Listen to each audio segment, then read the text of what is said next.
Hello and welcome to the channel. In this week's video, we are covering the Monk as updated under the new 2024 rules. Now, the Monk is one of the most improved classes. The original base class under the 2014 rules was pretty weak. However, they've gone a lot of ways to kind of address those things and make this class feel a lot better. My name is Nathan, and let's go ahead and jump into this video. So here is our agenda. I'm going to kind of give an overview of the class as a whole and what I believe their role in combat is. Then we're going to go through all the class features from level 1 to level 20, and I've broken this down into 5 level sections to make it easier. Important thing to note here, as with all the videos in this series, I'm not going to be diving deep into what any of the subclasses do specifically, although I will give a little overview about how all the ones presented in the 2024 Player's Handbook kind of work and what their themes are. Then I'll talk a little bit about multiclassing in 2024 Monk before going into our summary and ratings. All right, so class overview and role. The Monk is a martial character who is based both on dexterity and wisdom. If I had to kind of describe their role in a single sentence, I would say the Monk is a durable skirmisher and single target controller. Now, their damage output is going to be better than it was under the 2014 rules. That said, generally speaking, Monk damage is usually not something to write home about, but it is pretty darn good in the early game as well. Now, another cool thing about the Monk, their resources are mainly short rest based. They have gotten a few new things to kind of help cover at those tables where you don't get many short rests. But like the fighter, they are going to be a class where they can do most of their stuff at a pretty good interval, assuming that you get a short rest every once in a while on a combat heavy day. Another thing about the Monk, they are a naturally mad or multiple attribute dependent class. Now, multiple attribute dependence has been a thing for the 5th edition Monk pretty much since the inception of 5th edition, and along with a class like the Paladin, I think the Paladin is probably the other class that is the most multiple attribute dependent class, at least on its face. So that is an important thing to note here. Monks are naturally a pretty stat hungry class. All right, here is the table of all of the Monk features. And again, the Monk is one of the most changed and most improved classes from the new Player's Handbook. And if all the classes, got a candy bar, the Monk may have gotten the biggest bag of candy. Now, it is important to note some of the Tasha's features that Monk got were not incorporated, so they didn't get dedicated weapon, key field attack, quickened healing, or focused aim as any of the options. Those weren't incorporated in here. So potentially, depending on what your DM says, because that content wasn't superseded, you might still be able to use some of those Tasha's features on a 2024 Monk. And some builds may actually get a decent benefit out of having those. Additionally, they've also renamed key to focus, so I'm going to try to make sure I say focus points instead of key points throughout the rest of the video. But if I, make a mistake, it's the same thing. All right, here are all the features that I boxed in green that are things that are new.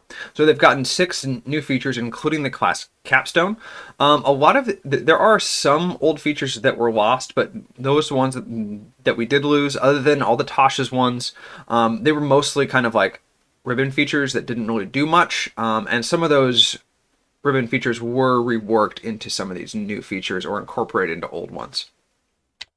And in blue here, these are all the features that have changed. One cool thing to note is that your martial arts dice, it starts at a D6 instead of a D4, and it's basically up by 1 dice size throughout the entirety of your progression.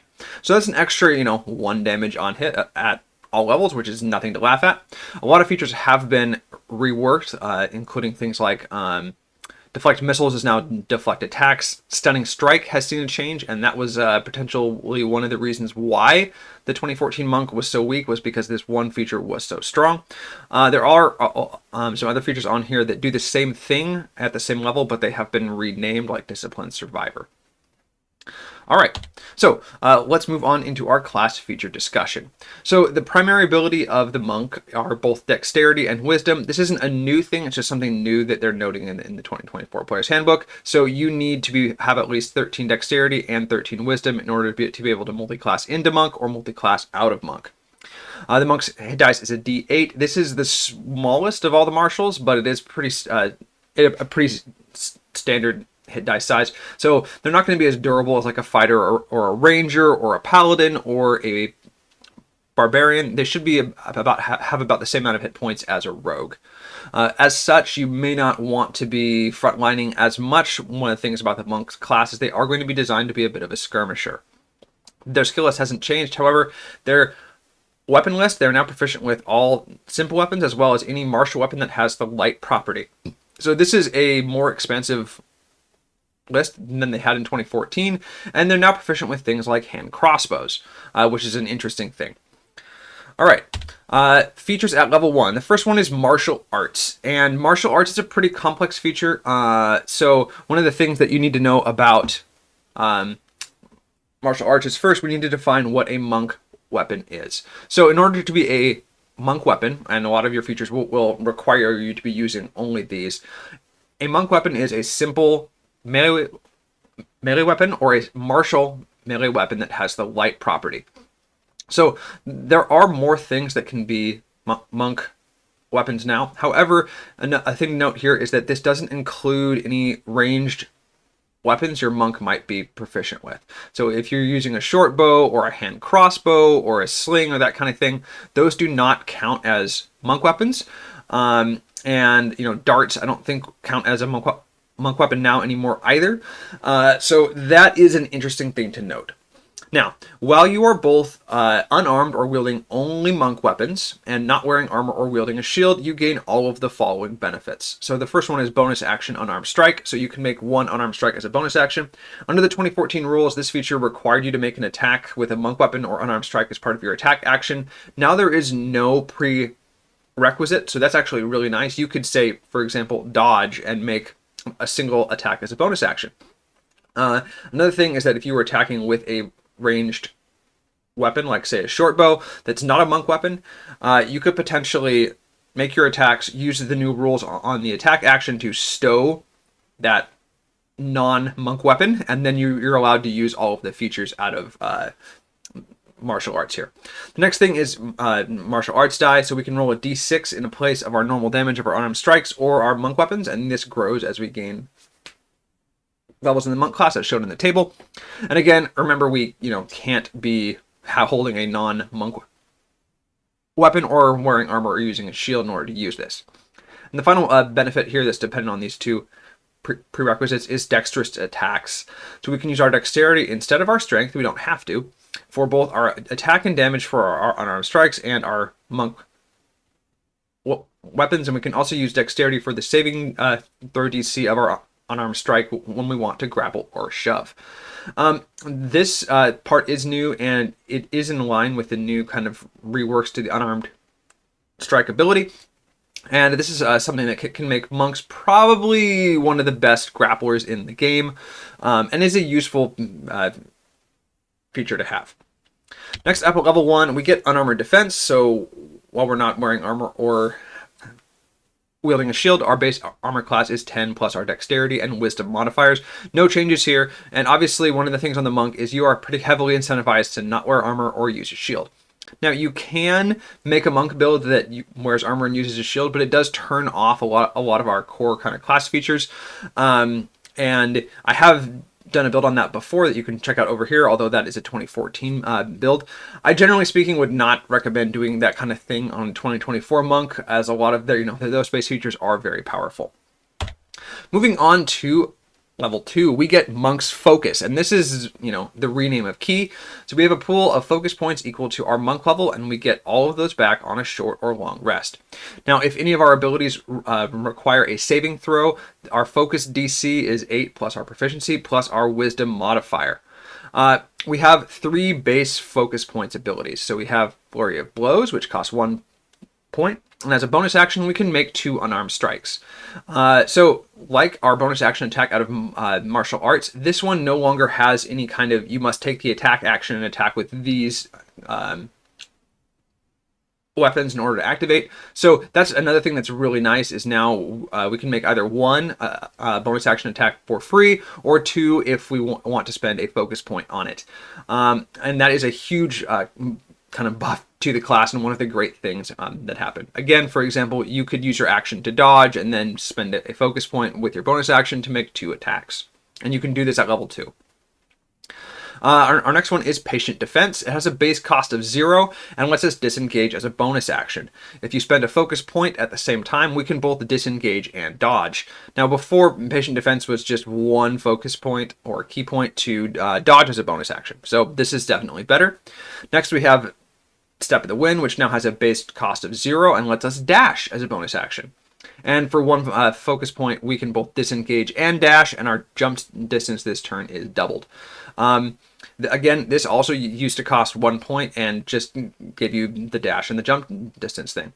So both of these being upgraded and buffed are being and have a free version is a really nice thing and makes it so that you don't always have to spend focus. One of the things about the monk in general as a class is they are very bonus action heavy. As you can see here at level 2, we already have 4 different options for our bonus action. We have 1 attack, 2 attacks, disengage or disengage and dodge, and dash and disengage and dash. So one of the things that can be helpful for a player playing a monk, if as a DM, you may want to print them out a list of here are all the things that you can do with your bonus action, because they do get a lot of them. Next up is Unarmored Movement. So again, while we're not wearing armor or using a shield, our speed increases by 10 feet, and this will scale with our monk level. And this contributes to the monk's mobility and ability to skirmish potentially, especially considering that we can now disengage for free as a bonus action, much like a rogue can. No changes to this feature, nor its progression in terms of how fast your speed scales up. But we do have a new feature here called Uncanny Metabolism that we can use once per long rest. So when we roll initiative, we can regain all of our expended focus points, and when we do, we can also regain hit points equal to a martial arts dice roll plus our monk level. This is a really, really nice feature, especially at those tables where, again, you don't get a short rest.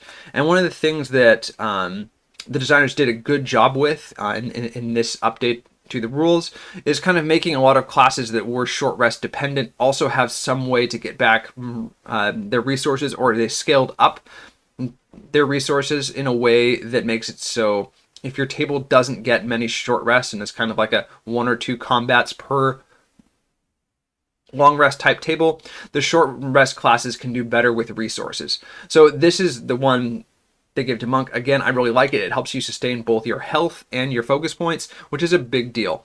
I also, the fact that it doesn't require any kind of action and just when you roll initiative makes it really easy to use. All right, moving on to level 3, we have the new updated deflect attacks. This is a rework of deflect missiles and it's pretty massive. So what does it do? So when an attack hits us and its damage includes bludgeoning, piercing, or slashing, we can take our reaction and reduce the total damage by a d10 plus our dexterity plus our monk level. Now at this level, we would probably have a 16 or 17 dexterity. Our monk level is 3. So we're reducing these attacks by about 11.5 points on average, which is probably going to be enough to reduce them to 0. Now, if we do reduce the damage to 0, we can spend a focus point to return some of the damage, and to determine the potential targets. If the attack that you blocked was melee, you can choose a creature within 5 feet. If the attack was ranged, you can choose a creature that's within 60 feet of us that isn't behind total cover. And the target must succeed on a dexterity saving throw or take damage equal to 2 rolls of your martial arts dice plus your dexterity and damage, and it's going to be the same type as the attack that you deflected. One of the big things here is that this now works on melee attacks. It didn't used to, and the amount of times you got to use deflect missiles as a monk was pretty low.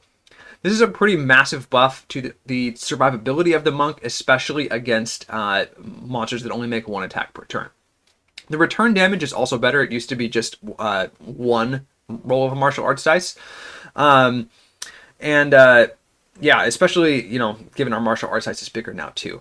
One of the important things to note on this feature, with the 2024 monster manual, there are a fair amount of monsters that have abilities that apply some kind of effect on hit, whether, and even with this attack, even if you reduce the damage to 0, you still have been hit, so you will still, receive that effect.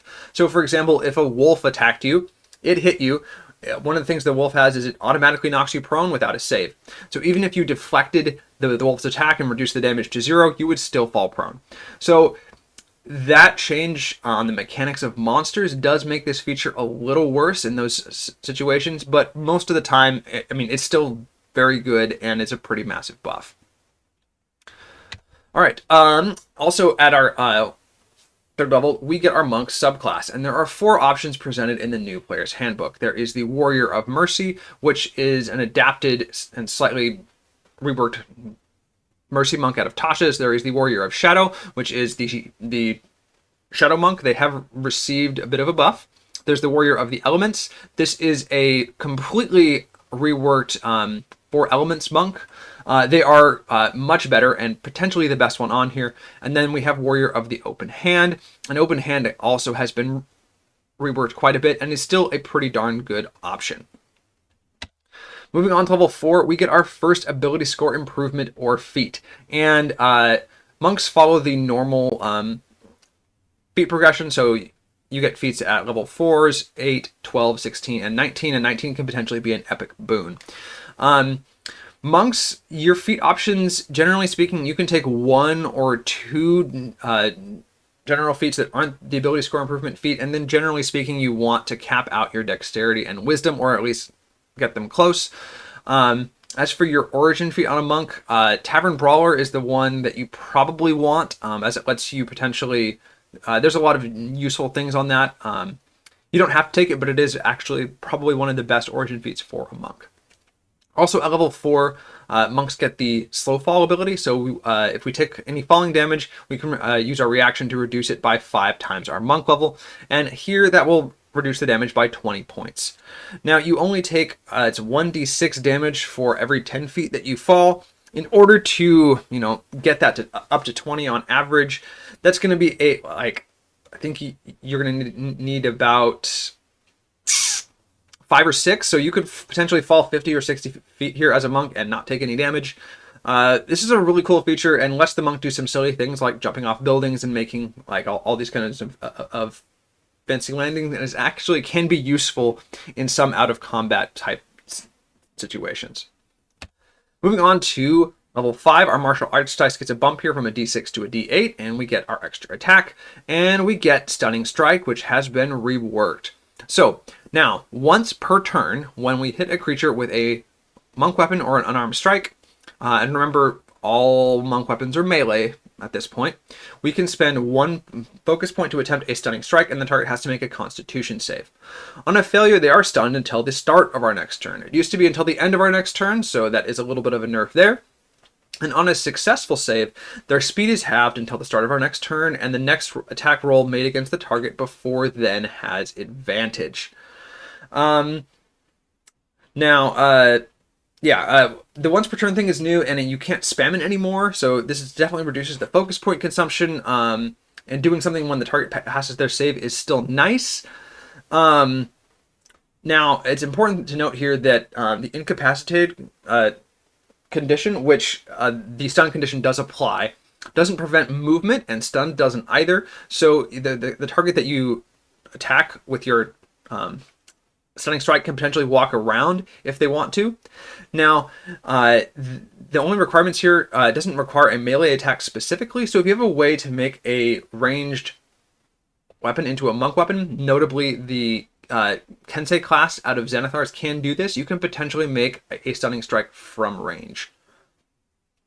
All right, moving on to level 6, we get a bump to our unarmored movement up to 15 feet, and we get the empowered strikes feature. So this is a little bit of a rework here.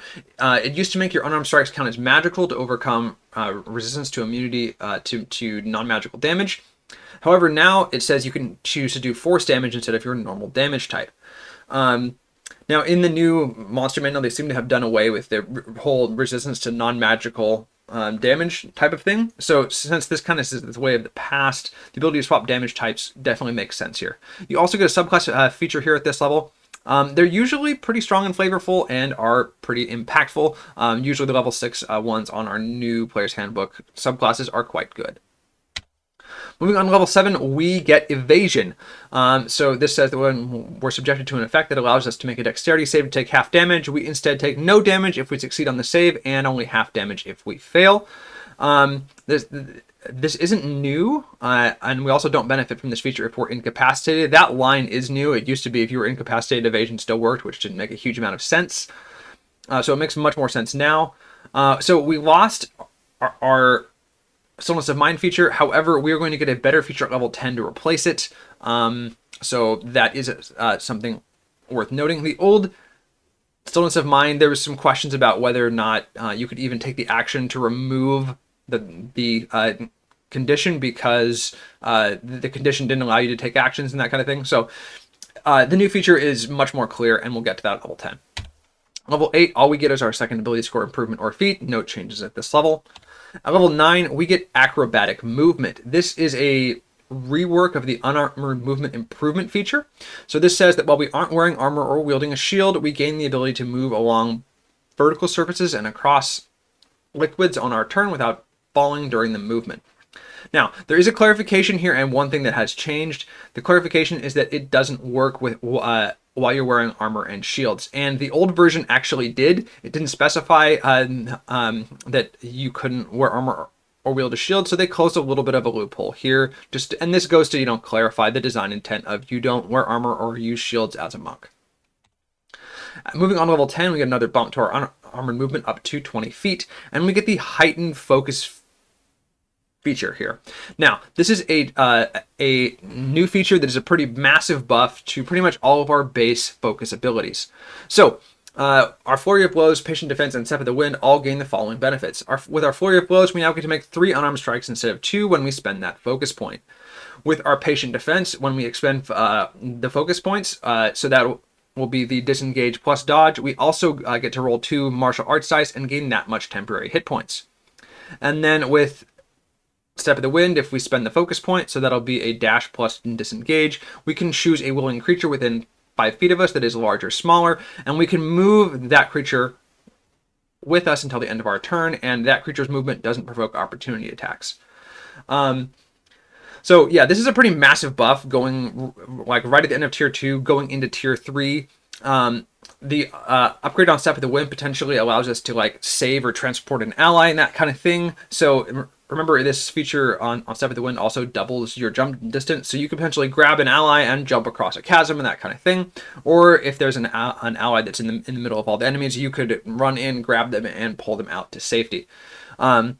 The new grappler feat in this way definitely synergizes very well with Monk. What this does is it makes it so that when you grapple a creature, your movement speed isn't halved to drag them around. Now, this Step of the Wind isn't a grapple, but you can also potentially grapple allies with the Monk. All right, moving on here, another thing that we get here, this is our replacement for Stillness of Mind, is Self-Restoration. So, at the end of each of our turns, we can remove one of the following conditions off ourself. Either Charmed, Frightened, or Poisoned. This replacement is much better, and automatically removing all of these conditions is a big deal. Charmed and Frightened are things that are pretty consistently, especially Frightened, applied by monsters, and we just get to shake these off as the Monk. Additionally, foregoing food and drink doesn't give us any kind of levels of exhaustion. That's kind of situationally useful. I don't feel like you'd see this very often in a campaign unless it was a kind of a survival-based thing, but it is, a potentially nice thing to have. But the main thing here, again, is the mental resilience from being able to shake off any of those conditions. Moving on to level 11, we get another bump to our martial arts dice up to a D10, and we get a subclass feature. The features at this level are typically movement enhancers, maybe with a little bit of extra damage, and again, nice things to have, although, again, the Monk is a very mobile class, so adding a little bit of mobility on an already mobile class is a little bit of diminishing returns. At level 12, all we get is our third ability score improvement or feat. No changes here. Something I've noticed as I've been going through the class overviews this time is that level 12 is basically nothing but an ability score improvement for pretty much all classes, and is kind of, I guess, universally sucky. I guess you could say the Monk doesn't get anything other than an additional focus point here other than this feat. At level 13, we get Deflect Energy. And what this says is we can now use our deflect attacks feature against attacks that deal any type of damage, not just bludgeoning, piercing, or slashing. So the feature that we used to get here was Tongue of the Sun and Moon, which was basically a ribbon feature. I don't really care about missing it. This is a minor improvement to deflect attacks, but I think it is notable. One of the things is that if an attack included bludgeoning, piercing, or slashing, even if it did mostly another damage type, you could still use deflect attacks against that before. But now if there's something that's like, it's pure necrotic damage, you can use deflect attacks against that now. And that will be a nice improvement to our protection going into higher tier play. At level 14, we get another bump on our movement up to a 25-foot speed movement increase, and we get Disciplined Survivor. This is a renamed Diamond Soul, but it's functionally unchanged. We get proficiency in all saves. This does include death saves, and whenever we make a saving throw and fail, we can spend a focus point to re-roll that dice, and we must use the new roll. This is something that makes monks probably one of the best defensive classes in the game, at least when it comes to making saves. And, going into higher tier play with deflect attacks and now deflect energy, as well as this feature, your monk's biggest weakness is probably going to be attacks against their armor class from enemies that have the multi-attack feature. If you're only taking a single attack per turn as a monk, you can use deflect attacks against it, and you should be really good on saves given that you're now proficient in all of them. When moving on to level 15, we get Perfect Focus, and this is a new feature that replaces Timeless Body, and some of the features on Timeless Body were rolled into Self-Restoration. So what this says is that when we roll initiative and don't use Uncanny Metabolism, we can regain focus points until we have 4 if we had 3 or fewer. This is actually a buffed version of the 2014 Monk class Capstone, and we're getting it all the way back here at level 15.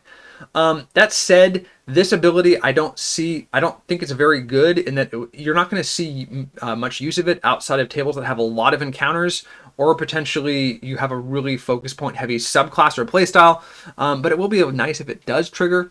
So one of the things here is, at level 15, we would have to have used 12 focus points to get anything back from this, 12 focus points without taking a short rest, and after having used Uncanny Metabolism, basically. So, in order to use this, if you had 3 encounters in a row and all of them, and you would basically use all your focus points in the first encounter, then use Uncanny Metabolism, and then you have a 3rd encounter and you would use all your focus points in that 2nd encounter, then you could use this. But honestly, with the new monk, you're probably not spending more than 1 or 2 focus points a turn, like 1 for a stunning strike and 1 to do something with your bonus action.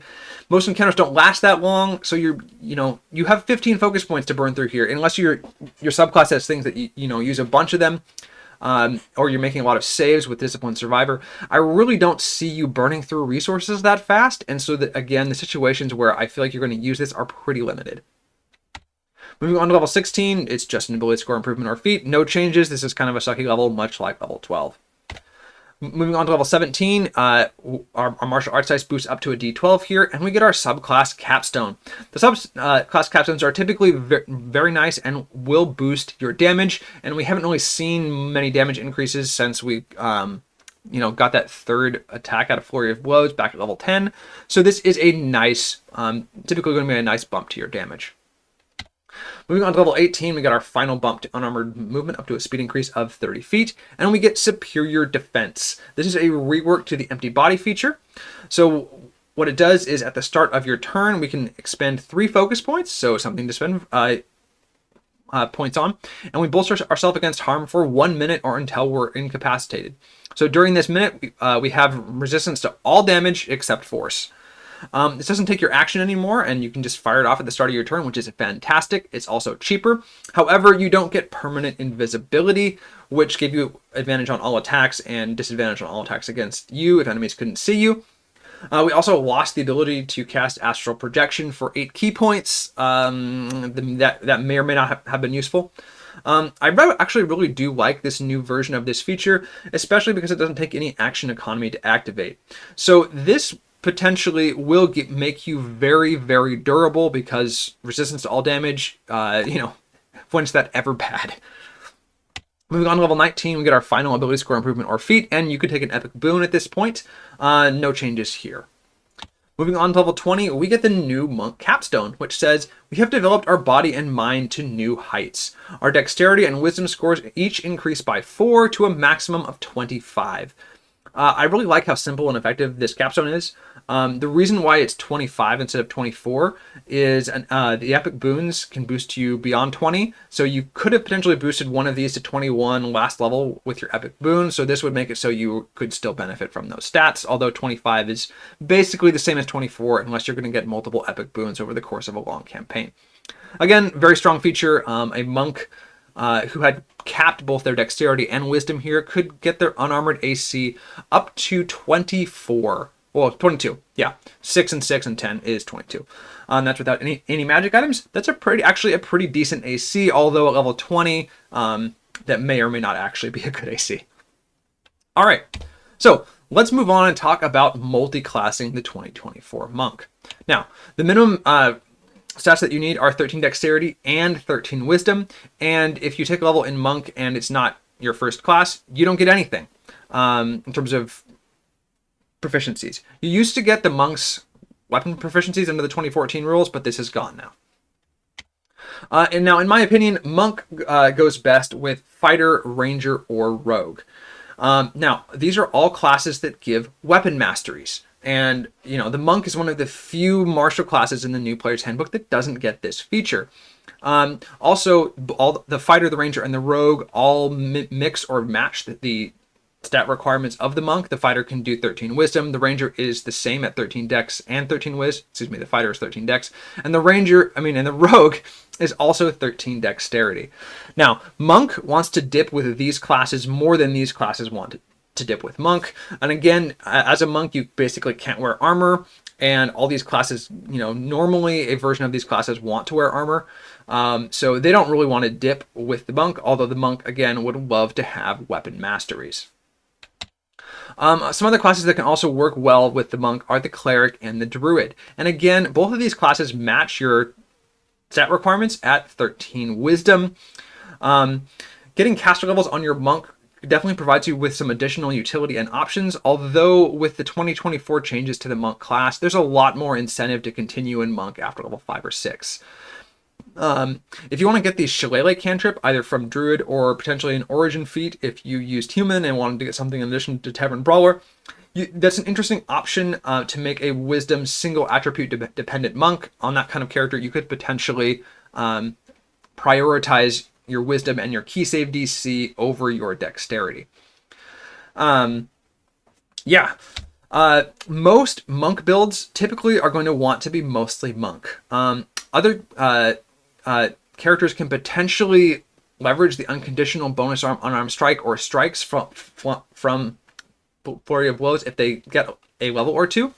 And that said, if you're going to do a cleric or druid as a wisdom-based caster and you want to add a monk, that can make it for a pretty interesting Gish or spell sword type character, especially if you want to lean into the flavor of not wearing armor, which can make for an interesting cleric or druid.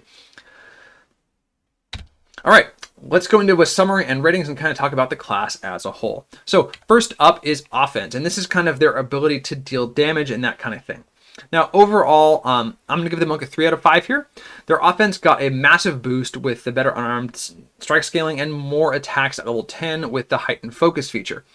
They're still pretty limited by not having masteries at a base, and they are limited to weapons that don't really have damage boosting feat options. However, this is I'm going to say this is a high 3-star. It's close to a 4 for me, but not quite. And I gave them a 2 out of 5 under the 2014 rules, so they did get better here. One of the important things, if you do get masteries, like say, I think probably doing a short sword and a scimitar for Vex plus Nick is probably going to be one of your best options. Unarmed strikes don't require you to have, you don't have to have an open hand to make an unarmed strike. You can kick, you can headbutt, you can pommel strike, and that kind of thing. So a dual wielding monk with weapon masteries can potentially make a lot of attacks, and that is one way you could potentially boost your damage, especially if you use something like Ranger and get, say, Hunter's Mark, which adds a small amount of damage to all of your attacks. If you're making a large volume of attacks, by dual wielding and making unarmed strikes, you can, make that small amount of damage on every hit turn into a decent chunk of damage. All right, next up is defense, and I'm going to give the monk a 4 out of 5. Now, this is your ability to basically protect yourself and survive. And honestly, I consider their defense much better thanks to the improved deflect attacks as well as self-restoration. And honestly, I was really close to giving this class a 5-star rating on defense. I would give this class a 5-star rating if Disciplined Survivor and Superior Defense came earlier. The fact that your saving throws and really kind of resilience against damage don't come until higher levels make this not a 5 for me overall. That said, I would say at high levels, I say the monk is probably a 5-star defensive class. I gave them a 3 before, so this is an improvement. Control. Now, this is your ability to kind of control the battlefield, control enemies. And, you know, even though Stunning Strike got a bit of a nerf and a rework, I think overall the Monk's control is better, and I'm going to give them a 3 out of 5. Monsters actually don't have as good constitution saves under the 2025-2024 monster manual, and the fact that it still does something if they pass their save is really nice. And your dex grappling is something that you can do now as a 2024 monk that you couldn't really do as a 2014 monk outside of certain subclasses, and it's quite useful. I gave them a 3 out of 5 before, so I think overall they've kind of landed in about the same place on control. Next up is support, and I'm going to give the monk a 2 out of 5 here. The only real support abilities they have are obviously Stunning Strike, and then the level 10 Step of the Wind improvement, which is new, so it's a little bit better overall. I gave them a 2 before, and while they are better, I don't think what they've gotten is enough to bump them away from a 2. Moving on to skills, I give the monk a 1 out of 5 here. Their skills arguably got worse with the removal of a lot of their kind of ribbon features and that kind of thing. Monk's best way to kind of contribute out of combat is probably still their level 9 feature to like run up vertical surfaces and that kind of thing, which you can potentially use to bypass things. So they don't really have a whole lot they can do outside of making very basic skill checks, and they don't really contribute a whole lot if mobility isn't a factor in that area. And finally, complexity. And this is a rating where a high complexity rating means the class is more complex and more difficult to play, and a low complexity rating means the class is easy. Now, I'm going to give the monk a 3 out of 5. I think monk is arguably a little easier than before. There's not quite as many choices, and the removal of some of the conditions from some of their features, like, you know, you don't have to take the attack action and attack with only a monk weapons or unarmed strikes, to use martial arts or flurry of blows, does make them a little easier. That said, the monk does have a lot of options for their bonus action and their reaction and that kind of thing, which a new player can often forget. I remember I have a friend who's playing a monk, and I made a cheat sheet for her, and she's a fairly experienced player, that because she, you know, would frequently actually forget about all of the options that she had as a monk. And so, you know, if you want to make a cheat sheet for your player to help them kind of remember what their character can do faster as a monk, that can be a helpful thing, as this is probably one of the more complex martial classes. All right, so thanks for watching. This has been kind of our class overview on monk under the 2024 Player's Handbook. Now, in kind of summary, I think the monk is a lot better now and should actually bring more power to the table at higher levels of play, which were its biggest weakness under the 2014 rules. Additionally, the subclass reworks are a lot better, and you know, they had a lot of subclasses under the 2014 rules, and a lot of those were duds. And I do want to mention again that dipping into another class for masteries as a monk does help quite a bit, although you are going to sacrifice your capstone to do so. So it's not necessary, but again, that depends on the level range of your campaign. The fact that a lot of feats have been reworked to include stats, at least at some level, really does help monk, because again, they are very stat hungry, and while they wanted some of the buffs that a lot of feats could provide, they couldn't necessarily afford to take them if they didn't give stats before. So the next class overview is going to be on Paladin, which is my favorite class. I really do like monk, but they're not, you know, my number one. It's got to be the Paladin. So once again, my name is Nathan. Thanks for watching, and I will see you next time.